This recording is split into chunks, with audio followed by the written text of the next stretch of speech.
Sen nazokat bu yerda nima qilyapsan? Hali siz shunaqa yolg'onchimisiz Farruh aka? Nega meni qizimizni aldab bu yerda boshqa qiz bilan yashab yuribsiz?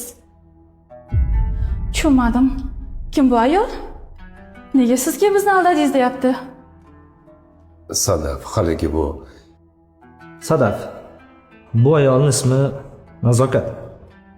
Bu Farruh akaning xotini. Qizi Nozimani onasi bo'ladi. Nima? Siz hali uylanganmisiz Farruh aka? Ha, uylanganlar. Lekin hozir Qozog'istonga ketdim deb aldab, bu yerda siz bilan yashab yuribdilar. Nima? Nahotki shu gaplar rost bo'lsa? Gapirmaysizmi? Nega uni, meni qizingizni aldab yuribsiz?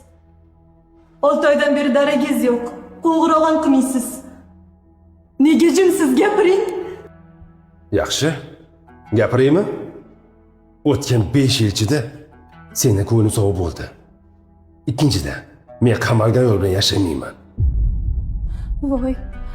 Bu ayol qamalib chiqqanmi hali? Ha, qamalib chiqqan. Men kim uchun qamaldim? Sizni jinoyatingizni bo'ynimga olib qamaldim-ku. Men sendan buni so'ramagandim. O'zing xohlading. To'g'ri. Men o'zim xohlab siz qilgan qotillikni men qildim deb qamaldim. Ammo siz meni bu ishimni qadrlaysiz deb o'ylagandim. To'g'ri, qadrlayman. Lekin menga ham oson tutma. Sensiz yashash oson bo'lmadi. Menga bunaqa ta'na qilma. Menga mehr kerak edi, muhabbat kerak edi.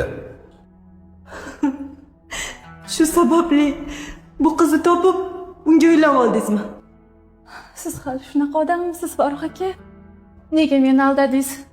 Men shu aldovga, yolg'onlarga munosib bo'ldim? Sadaq, men to'g'ri. Men yolg'izlikdan qiynalgan kunlarimda sen uchrading. Keyin sen yaxshi ko'r. Yaxshi ko'rib qoldingiz. Siz menga ham yaxshi ko'rib uylanganingiz. Men sizaqa yolg'onchi odam bilan boshqa birga yashashni istamayman.